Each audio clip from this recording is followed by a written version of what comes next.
Happy and blessed Wednesday to all of you, my dear friends, my dear brothers and sisters, my dear good people of God, faithful followers of the Daily Gospel Reflection with Father Jack. My dear kababayans, today is November 20, 2024, and today is Wednesday within the 33rd week in Ordinary Time, Year B. Our Gospel for today is from the beautiful and the wonderful account of the Gospel of Luke, chapter 19, verses 11 to 28.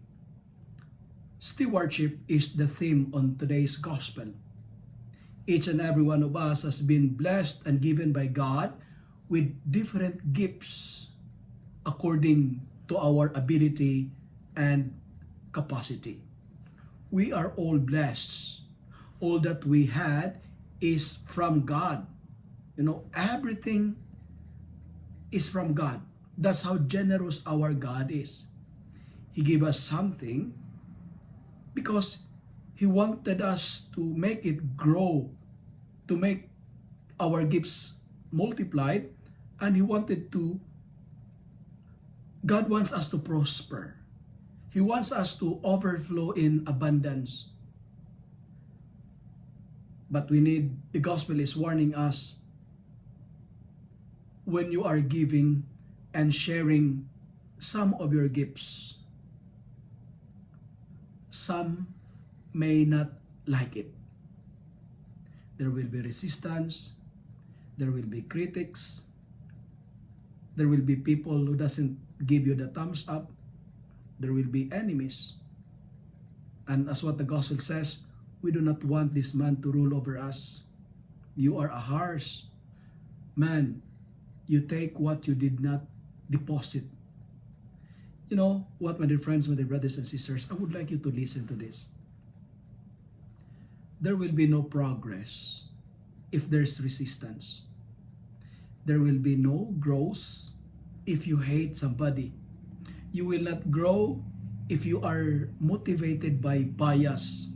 There will be no developments happen if there's like a preconceived prejudice to someone. Bias, prejudice, fears.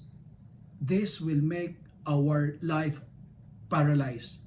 This will not help us to grow and produce our gifts. That's why the Lord wants us to experience prosperity and abundance, but we need to make use of our ability. God wanted to grow your talents and skills. And we are reminded by the gospel for today that there are two types of servants, the faithful and the fearful. If you are faithful, you are responsible. If you are fearful, you are not resourceful.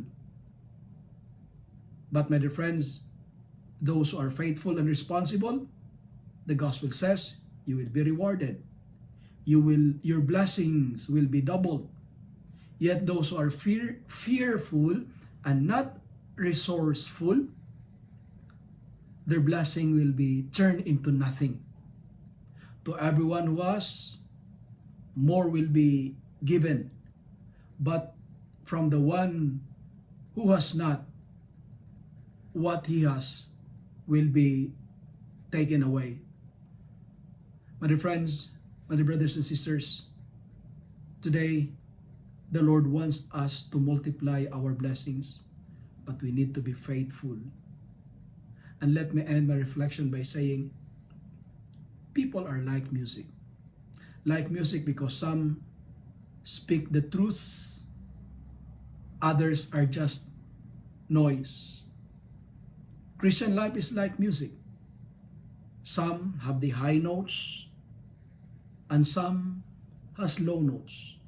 But life is always a beautiful song. God is asking us to be a faithful stewards today. Multiply your gifts. Trust the Lord. Listen to Him, and your blessings will be doubled.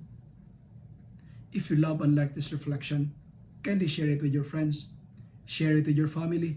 Make the Word of God viral so that many will be blessed. Amen.